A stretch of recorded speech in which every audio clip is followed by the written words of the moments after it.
land of the free and home of the slave. What's up, YouTube? It's your boy RushMoreRick. Welcome back to the channel. We got another reaction. Things that are normal in America, but insane everywhere else. Let's do a deep dive into how we just being fucking constantly exploited on a daily basis. Let's tap in. Let's see what Tiana Thompson got for us today. Let's go.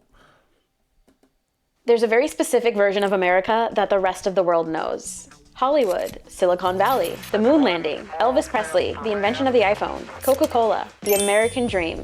And then there's the reality. New report reveals 69% say their income is falling behind the cost of living. Niggas are broke. Niggas are broke. Common misconception is everybody in America is overly having it. Everybody in America is rich. And like, even if they don't think we rich, they think we got enough money to be able to just be like, you know what I'm saying, living comfortably. I hate to break it to you, but if you, I'm saying, if you don't come from that good old silver spoon, if you're not one of these niggas that's just making millions of dollars on the internet, gang, you're awfully behind. Financially, you're awfully behind. This morning, a young Kentucky man says his life is on hold because a heart condition left him with massive debt despite having health insurance. Millions with student loan debt are facing uncertainty and the potential for higher monthly payments. Not every family can afford to pay. 1/3 of students are in debt. It genuinely is an extraordinary country. 1/3 of students. If I'm not mistaken, these niggas like are talking about kids in school. Like, imagine having a society, right? Because we live in this amazing. Damn, where my elbow rests? Hey, come on.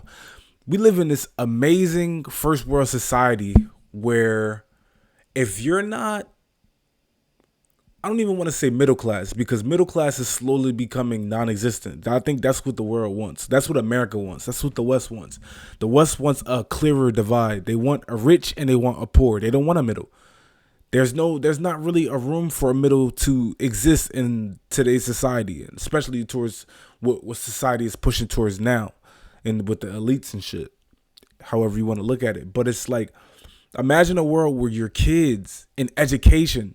Like, education is a requirement. Imagine having a place that's a requirement for kids to go for fucking 8 hours a day. For 8 hours a day. And it's they're not being fed. Well, I ain't gonna say they're not being fed because they're gonna feed the kids, but you gotta pay.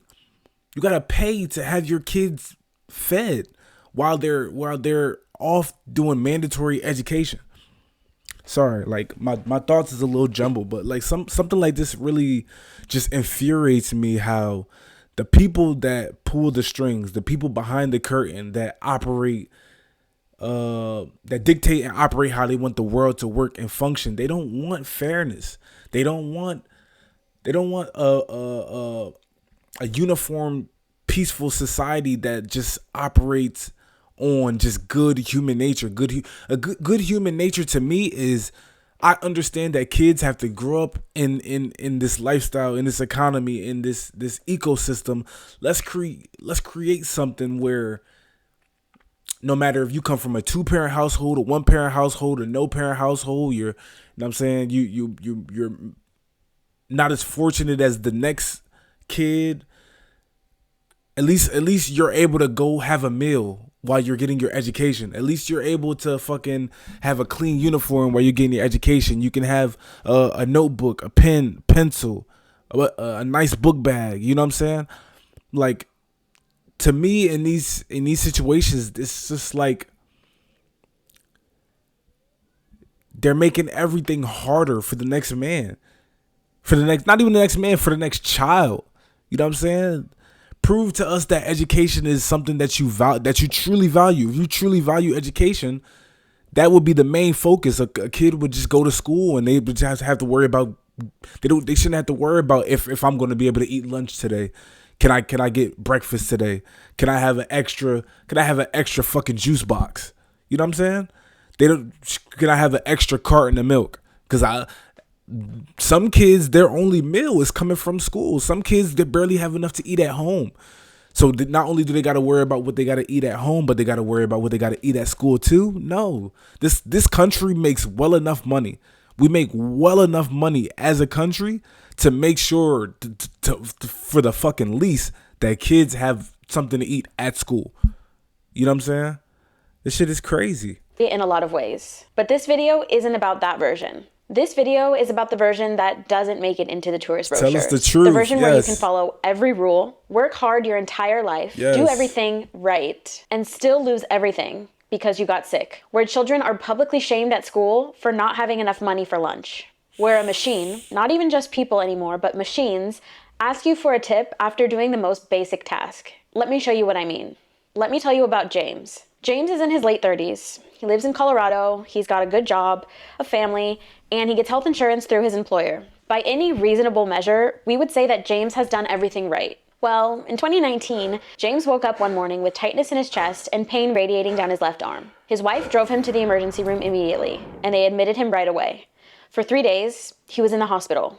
They ran an EKG, a stress test, they did a CT scan, and did blood panels every few hours. A cardiologist came in to see him, then another one. They monitored his heart around the clock, put him on medication, made sure he was stable. On day 3, they discharged him home. They said it wasn't a heart attack, but it was a serious warning, and that he should take better care of his health. James went home, he hugged his kids, and felt extremely lucky. And 2 weeks later, an envelope arrives in the mail. That medical bill. Gang, I'm telling you, it's just like growing up, right? Because I'm 26. Growing up, school, this is another thing that pisses me off about education. I hate to backtrack and go back to that, but schools don't teach you about these things. They don't teach you about the financial aspect of life. They don't teach you how costly it is to be a fucking human being in America. They don't teach you this. Like when I say that everything costs, that you like, as you get older, you generally understand that nothing is really free. Like nothing is truly free. If something says free, I guarantee you it's something is something that you're gonna have to give something. Something has to give. In order for this to be free, we had to take from somewhere else. That's how this shit works. But schools don't teach you how expensive it is to be a young adult. I ain't gonna say a young adult in general. Everything costs money. And why aren't they teaching us this? Especially things like medical bills. This shit kind of makes people not even want to go to hospitals. Granted, you have to because you don't want to die. You want to take care of your health. You want to make sure that you're healthy. You want to make sure you're here as long as possible for the people, your loved ones, for the people around you. But it's like any chance that they get to take some money out of your pocket, they will do that.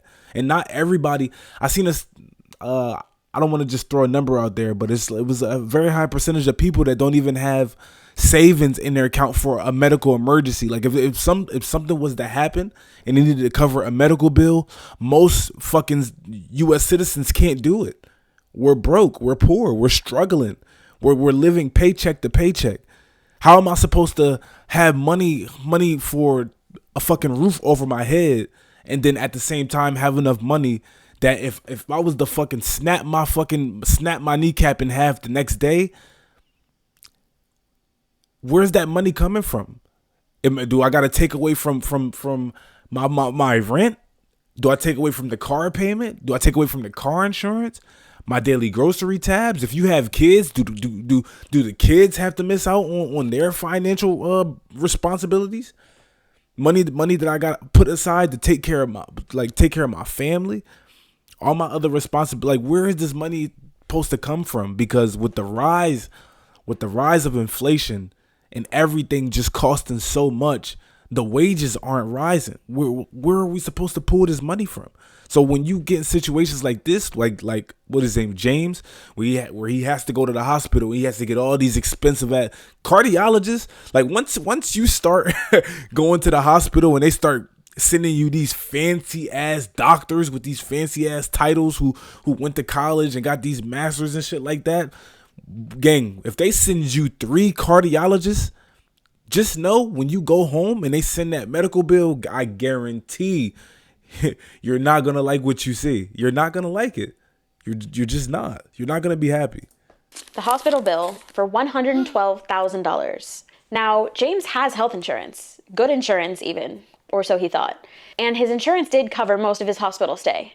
But his share, after the insurance paid, was $34,000. Oh my and just to Lord. put that into perspective, the median American household earns around $74,000 per year. So essentially, James was being asked to hand over nearly half of an entire year's income for a 3-day stay in the hospital, for a stay that didn't even involve surgery. I don't know about you, but I don't have $34,000 sitting around. Most people don't. And neither did James. He tried to negotiate with the hospital, and they came down a little bit on the price, but not enough. So James was left with only one option. He filed for bankruptcy. And here's the thing, this sounds very overdramatic, but this isn't a tragedy. This is an average Tuesday in America. About 530,000 American families file for bankruptcy every year, largely in part due to medical bills. If you're watching this from the UK or Germany, Canada, France, that number probably just broke your brain a little bit. You're probably doing the math in your head thinking, how is this possible? And if you're American watching this, you probably just nodded because you've heard this story, or maybe you've lived. Like, and like the fact that I just learned something for the first time. I didn't know that you could negotiate with hospitals. I didn't know hospitals were, obviously it's a financial institution that brings in fucking millions to billions to probably trillions of dollars per year. I understand that. But gang, you're not a bank. Like you're not a loan shark. You're an institution that's put in place that's for our taxpayer dollars, right? If I'm not wrong, our taxpayer dollars is what makes you a thing. So why are hospitals just trying to bend you over the table and just fuck you? Why are they trying to take every single thing out of your wallet just so that you can live, just so that you can make sure that you're healthy? God forbid you have a medical emergency like this fella. Like God forbid. Because if you do, then you're going to be put in a situation where you got to pay absurd amounts in hospital costs that you think that you're fucking, even if you have good insurance, you would think that that'd be helping you out. But in reality, they're not helping you, and they don't give a fuck to help you. So in my head, it's just like, how can we live in a first world society that is so affluent, so land of opportunity, so land of mass amounts of wealth? Like, we portray that image to everybody. We flex on every other nation. But the people that are here know the truth. We know that if you're not of a six-figure earner, a high-end six-figure earner, then you're bound to struggle in some form of facet. It's crazy to me. It. Maybe it's your story. That gap between the international Negotiating confusion with a and hospital. the American shrug is exactly what this video is about. There are 5 things happening in America right now that are completely legal, completely normalized, and just accepted as simply how things are, that the rest of the world finds genuinely incomprehensible. We're going to look at all 5 of those things today, and by the end, I think you'll see that they're not actually 5 separate things. They're one thing. The same thing, wearing 5 different masks. Let's start with the one that started this whole video. Healthcare.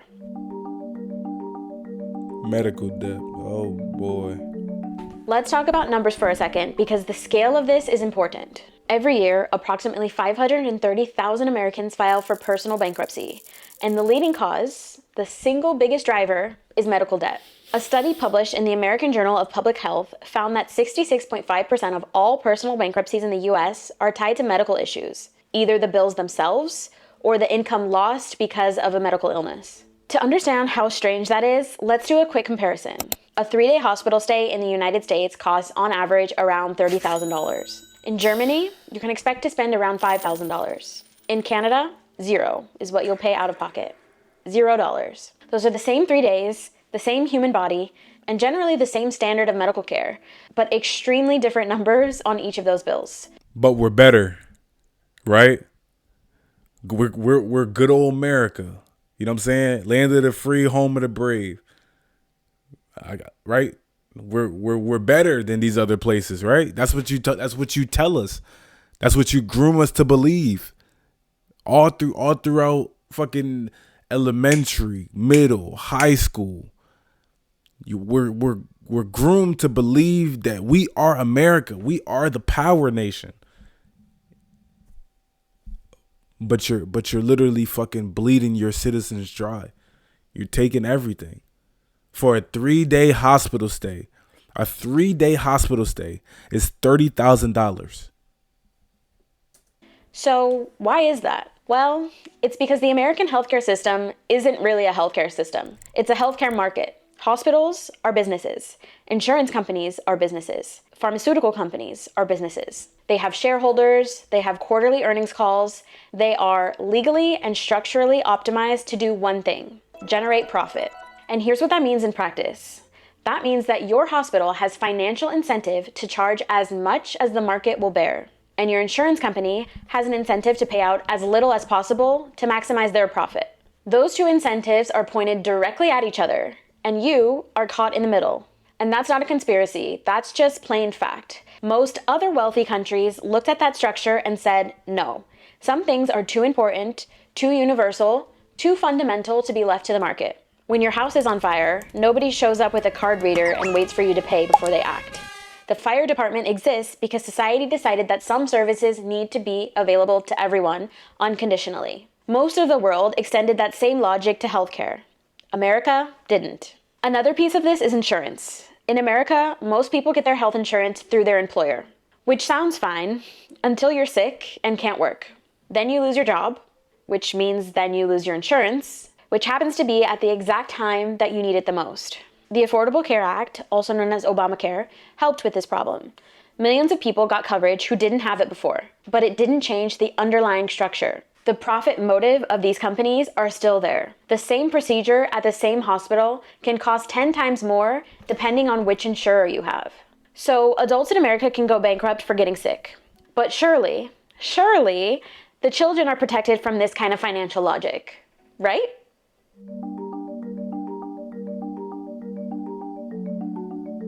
In thousands of American schools, when a child's lunch account runs out, the hot meal gets taken off their tray. Sometimes they get a cold cheese sandwich instead. Sometimes the meal gets thrown in the trash in front of them. And in some states, they can be denied food entirely. The specific policy depends on where you live, but the fact is that this decision, whether a hungry child eats today or not, is left to a patchwork of local laws rather than a national guarantee. And it's like, how do you justify that?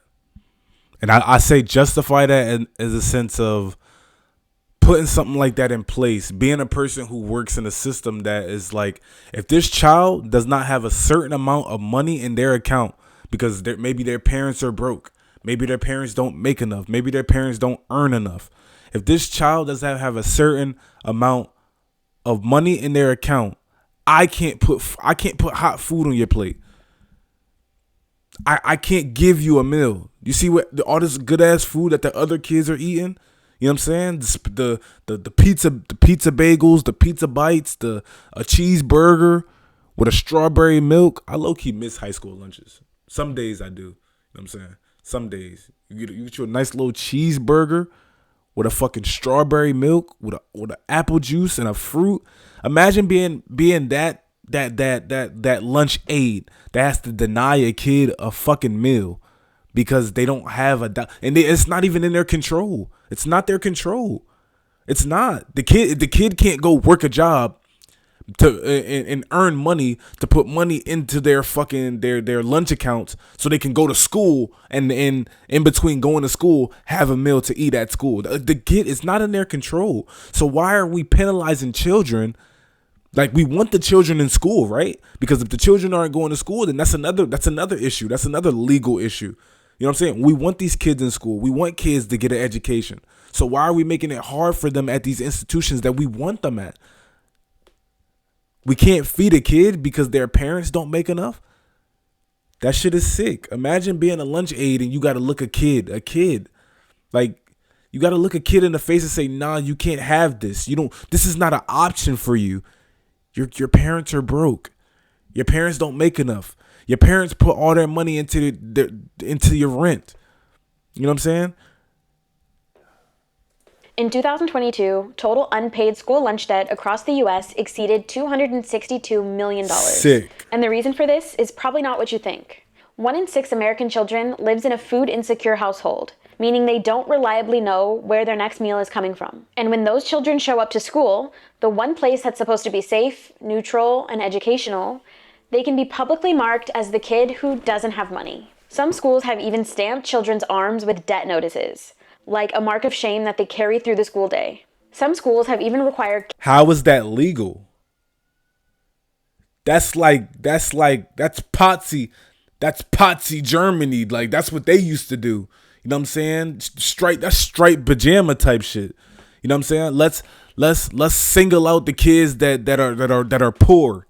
You know what I'm saying? Let other kids know. Like, you're literally that's kind of enabling bullying, because you know there's going to be some kids that see that. They're going to see that and they're going to point that out.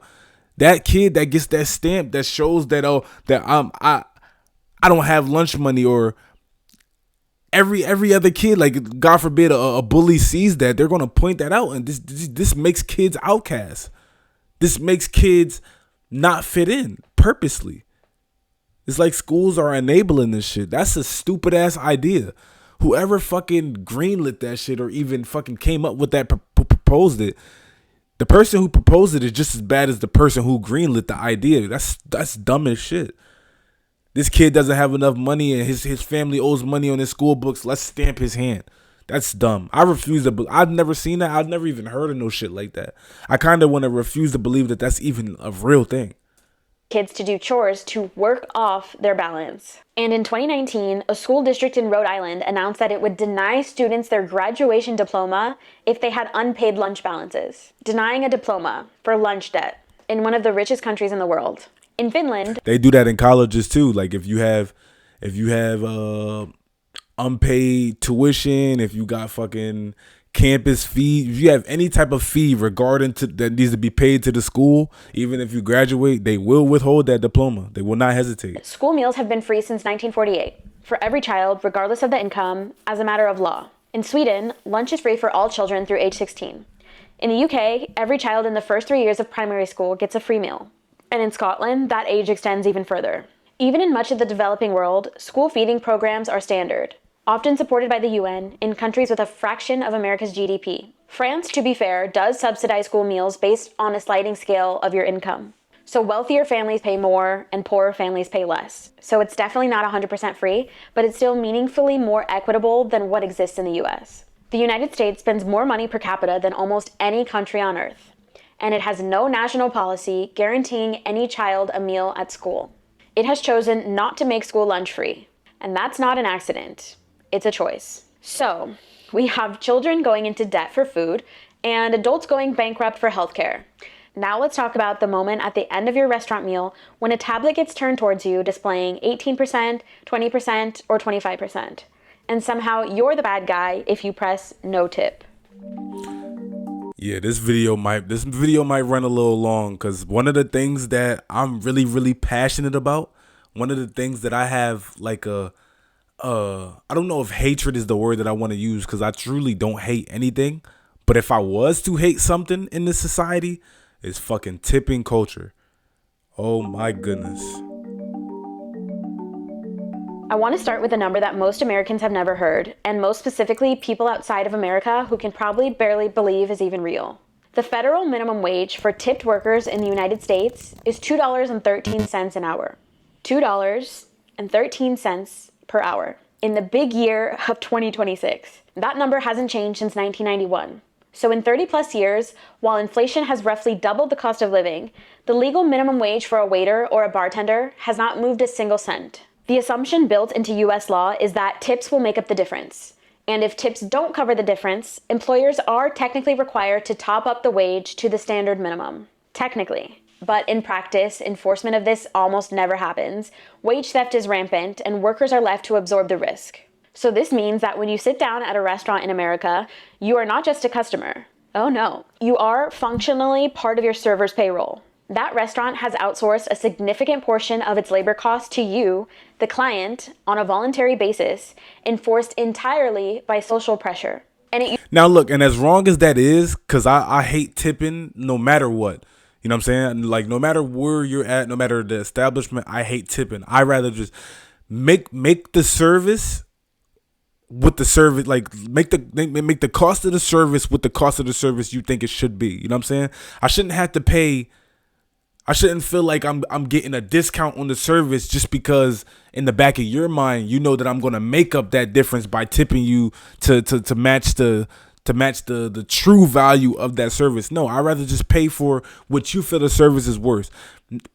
So with that being said, restaurants, I understand. You know what I'm saying? That's a service for a service. Like a little, that's another human being taking care of you.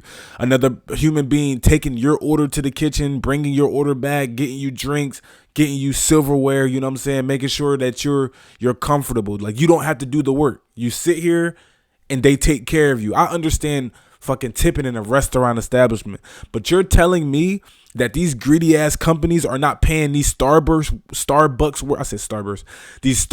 workers a livable wage. So now when I want to go get a beverage, and it's not just Starbucks, but it's any fucking minimal low effort fucking establishment, like a coffee shop. You got some food, some bakeries doing it now, just like shit like that. Like why do I have to tip you for you making me a beverage? Why can't your job pay you enough?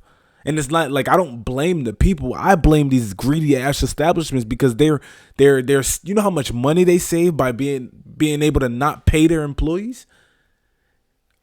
They're making us like she said, they're making fucking your everyday working person the sole reliable one to make sure that you have a constant paycheck, to make sure that you have your bills paid. That's what they're doing. Instead of you going out and getting a job that pays your bills, you went out and got a job that is making other people solely responsible kind of for paying your bills. And it's just like we just letting them get away with this shit. And I don't understand. Like it's societies in fucking in Asia, like Japan and China, where tipping is frowned upon. No, nigga, I don't want your tips. Why can't we be like them? Why can't we be like, no, tipping is bad. My company pays me enough. My job pays me enough. I don't want your tips. Your tip can go to you buying another item on the menu. That's what your tips can do. Like, but nah, here in America, gang, I guarantee, like, if a crackhead washes your car, they expect a tip. Nigga, you offered the service. You said, can I clean your car? You don't gotta give me nothing. But then after the fact, you know what I'm saying, you gonna want to give, like, that's something that's tippable to me. I'd rather tip a crackhead that washed my car than to tip a barista for making a drink that you're employed to do. What the fuck? Used to just be at restaurants, which can be annoying, but okay, it's understandable. But now tipping culture has metastasized. It's at coffee shops now. Metastasize. That's a word. That's a word that I like. Define metastasize. Metastasize means of a cancer spread to other sites in the body by metastasis.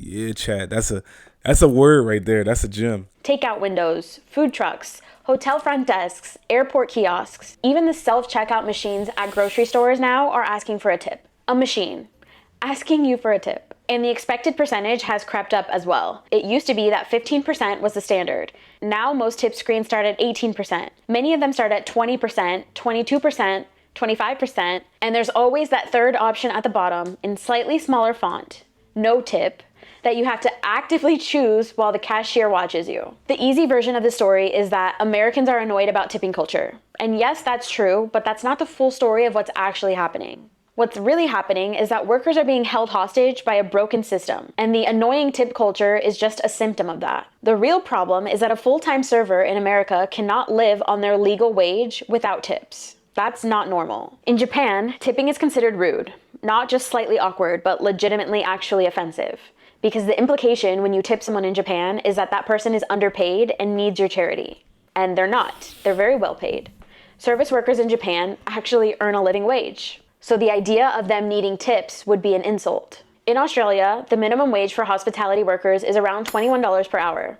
Tips do happen, but they're considered a bonus and they're not required for your survival. The difference between those countries and America isn't necessarily the culture. It's not that Americans are more generous and Japanese people are more proud.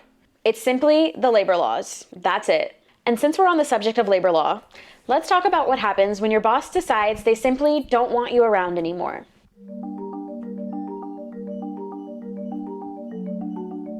In 49 of the 50 United States, your employer can fire you today, right now, while you're watching this video, for no reason at all, without notice, without severance, without even any explanation at all if they don't want to give you one. The only legal requirement is that the reason, if there is one, can't be explicitly illegal. So technically they can't fire you for your race or your religion. But we just don't need you anymore is a totally valid reason. Or we're going in a different direction. Totally fine. Or even, no reason, here's your last paycheck, your desk has been cleared. Completely, entirely, 100% legal. This is called at-will employment, and it's the default in every US state except Montana. Most Americans have just gotten to the point where we accept this as how employment works. It's just the deal. You work, they pay you, and either of you can walk away at any time. But that's not how employment works in most of the world. In Germany, if a company wants to let someone go, they have to provide social justification. They have to demonstrate a legitimate reason for firing you. They have to follow a process, and termination without cause is not justified. In France, it's a very similar process, and workers can take unfair dismissal to labor court.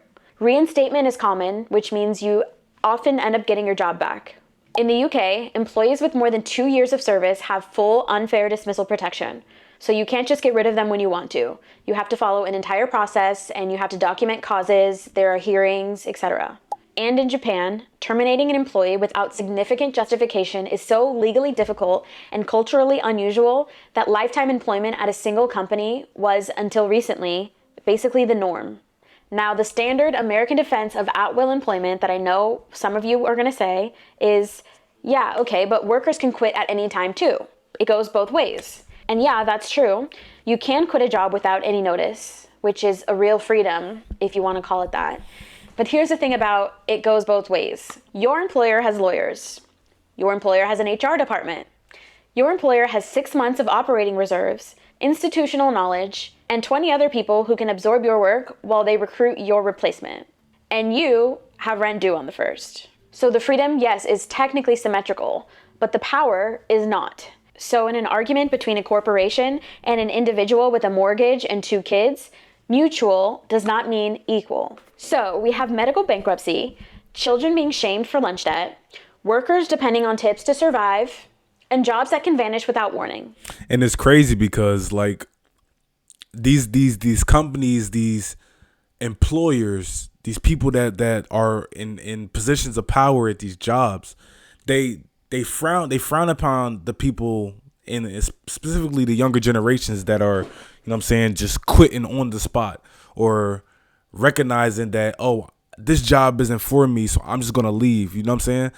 These jobs have the ability to fire you whenever they want. What she said is 100% true.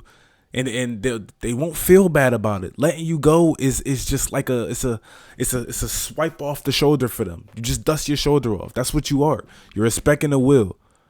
That's what we all are. You're respecting the will, and the will's gonna fucking turn regardless. Because if we gotta get rid of you to bring in a replacement, we can do that, like she said. And it's just crazy how people like to frown upon people for doing what's best for them and leaving a job. Whether you don't do a 2 weeks notice. Fuck a 2 weeks notice. That a job, when they fire you, they don't give you a 2 weeks notice. So why should you hold yourself to the same moral code that a job will never hold themselves to? If they want to fire you, they're gonna fire you that moment, that day, that evening. They might be even fucking greedy and let you do a day's work and then fire you at the end of your shift. So why I don't understand why people give a fuck if you put in a 2 weeks notice or not. You're playing by rules that are set for you that nobody else abides by. It's crazy to me. And now we can get to the final piece, the one that might be the most personally painful for a lot of people watching this. Yeah, I ain't gonna lie. Student loans, if you know, you know. I still got them shits today, and I guarantee you, unless you know what I'm saying, by the grace of God, them niggas is not seeing that money. That's one of the biggest scams in this country. It's a lot of places, like a lot of countries, their university is free. It's like schooling is free, education is free. But no, America is the home. It's not the home of the free. It's not. It's the home of the let's charge these niggas any chance that we get. Let's charge our citizens, our hardworking citizens, our tax paying citizens. You know what I'm saying? You would think paying taxes is enough. No, we want even more money. We don't even just want the money. We want your soul. We want to suck the life out of you. That's what society is nowadays. It's your boy RushMoreRick. If you like the video, comment, subscribe, interact with the channel, and we're right here. Deuces.